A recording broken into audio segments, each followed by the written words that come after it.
Tuesday, you can follow the White Rabbit to the mansion on O Street, where a new sculpture exhibit will take you to Wonderland. Joining us is the founder of O Museum and the Mansion, H.H. Leonards, and sculptor James Copplestone. Welcome both to the show. We appreciate it. Thanks very much for inviting us in. Much appreciated. Of course, of course. So H, tell us a little bit first of all about the museum. It is 112 rooms.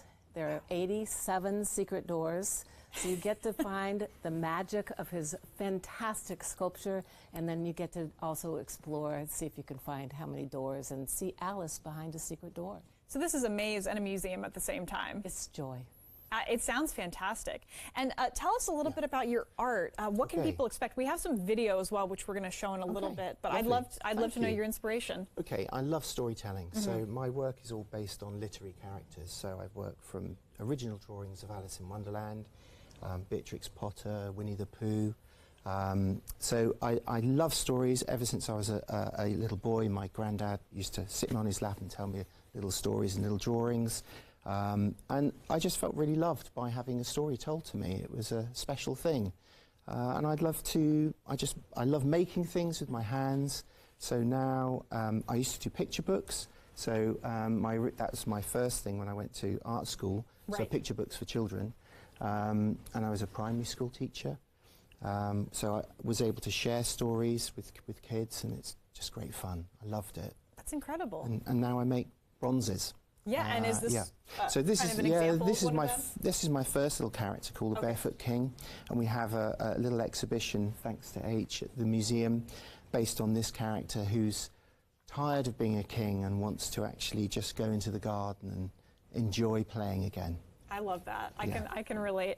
And so how did this exhibit come to the museum? What was that process like? I was in London at the Rock and Roll Hall of Fame board retreat. I'm on that board. And everyone on the board, you think music, everyone wanted to go to the Chelsea Flower Show. So I didn't want to be left out. I'd never heard about it. So at the end, I went and discovered his art. There's 60,000 people a day at the show. Yeah. It's mobbed. It's filled with all these booths. The only one I was interested in was the magic of this, and so I invited him to come to an exhibit, and that's how it happened. Meant to be karma, kismet, because Lewis Carroll was deaf. In one year he was a stutterer. He had severe epilepsy, and yet he was able to create 11 mathematical books. He was able to create 14 fantasy books. And his art depicts that no matter where you are in your life, no matter what happens to you, you can rise up and create. Here's a man that passed 150 years ago, and he's as live today as he was then.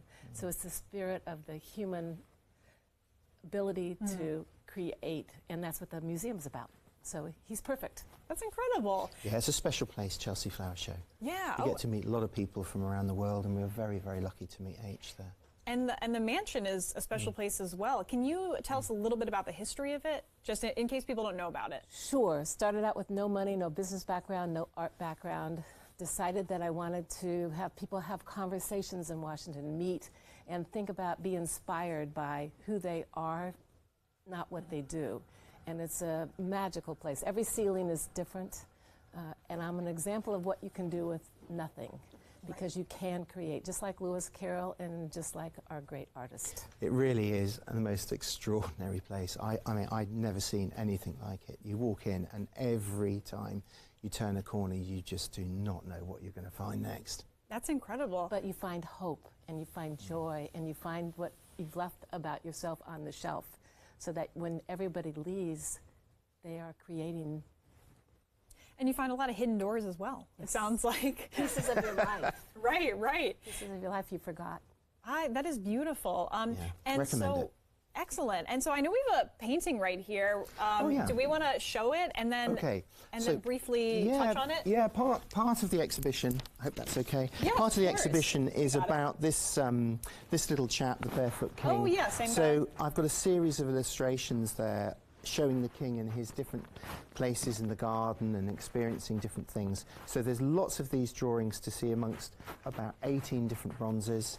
Some of them are just off the sidewalk, so they're very lovely to see. I mean, honestly, it's great fun.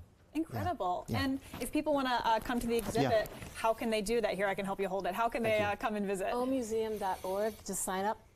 You'll see his picture. Perfect. It's there. It's that easy. And how long is the exhibit going on for? Indefinitely. It's yeah. fantastic. Permanent, beyond forever. I love that. yeah. Hey, thank you both for joining me. Great conversation. I appreciate you coming on the show. Really appreciate it. Thank you very much. Thanks. Of course, of course.